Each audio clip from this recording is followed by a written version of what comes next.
Hi friends, welcome to NM simple life. ఇప్పుడు మేము ఎక్కడికి వెళ్తున్నామంటే ముంబైకి దగ్గరగా ఠానేలో ఉన్న ఇస్కాన్ టెంపుల్కి వెళ్తున్నాం.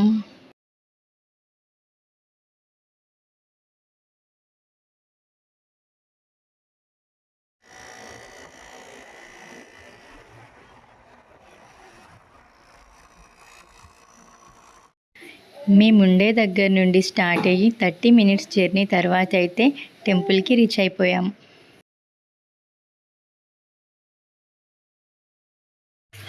టెంపుల్ డిజైన్ అయితే చాలా బాగుంది. ఏరియా కూడా చాలా పెద్దగా ఉంది. సిటీ మధ్యలో ఉన్న ఈ టెంపుల్ లోపలికి వెళ్ళగానే అసలు సిటీ ఫీలింగే లేదు. చాలా బాగుంది.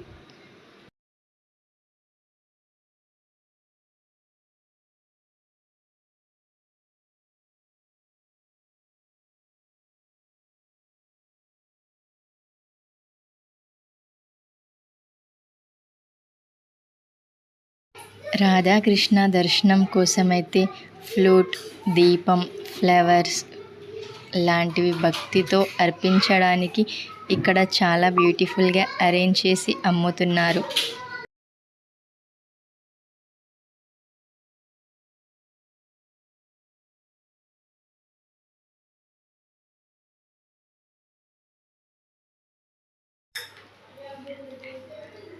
టెంపుల్ అయితే చాలా స్పేసియస్గా ఉంది. ఇంకా చాలా ప్రశాంతంగా అనిపించింది. నేను ఫస్ట్ టైం అయితే వచ్చాను ఈ టెంపుల్కి. చాలా హ్యాపీగా అనిపించింది. లోపలికి వెళ్ళగానే కొంతమంది పబ్లిక్ ఉన్నారు, కానీ అట్మాస్ఫియర్ మాత్రం చాలా ప్రశాంతంగా ఉంది. ఈ మూర్తి ఇస్కాన్ ఫౌండర్ శ్రీల ప్రభుపాద గారిది. ఈయనే ఇస్కాన్ ఆర్గనైజేషన్ని స్టార్ట్ చేసిన మహాగురువు.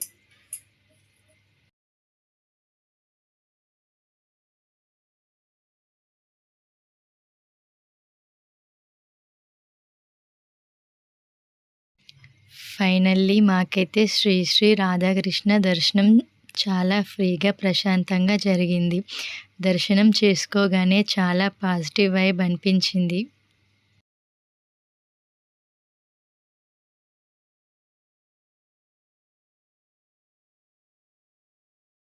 చూడండి రాధాకృష్ణ ఎంత బాగున్నారో.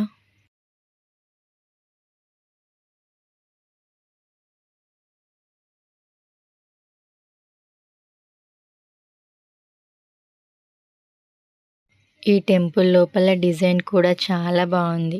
ఈ టెంపుల్ అయితే చాలా పెద్దగా ఉంది.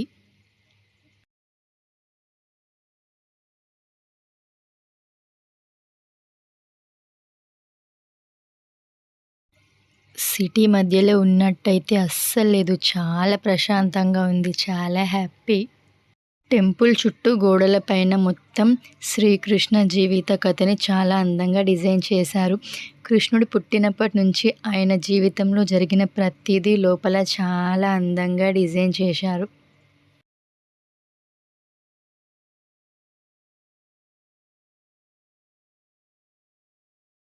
ఈ టెంపుల్ చుట్టూ ఉన్న గ్రీనరీ పార్క్ లాగా చాలా అందంగా ఉంది. తప్పకుండా మీ సిటీస్కి దగ్గరగా ఉన్న ఇస్కాన్ టెంపుల్స్ని విజిట్ చేయండి. చాలా ప్రశాంతంగా ఉంటుంది. టెంపుల్ లోపల రాధాకృష్ణకి సంబంధించిన బుక్స్ కూడా అమ్ముతున్నారు. ఇక ప్రసాదం కూడా తీసుకొని చాలా టైం స్పెండ్ చేసి అక్కడి నుండి మంచి ఫీలింగ్తో అయితే వెళ్ళిపోయాం. మేమైతే ఈవినింగ్ టైంలో టెంపుల్కి వెళ్ళాము. నైట్ అవుతున్న కొద్దీ కొంచెంగా పబ్లిక్ కూడా బాగానే వచ్చారు. ఈ వీడియో నచ్చితే నెక్స్ట్ వీడియో కోసం మా ఛానల్ని సబ్స్క్రైబ్ చేసుకోండి. Bye bye.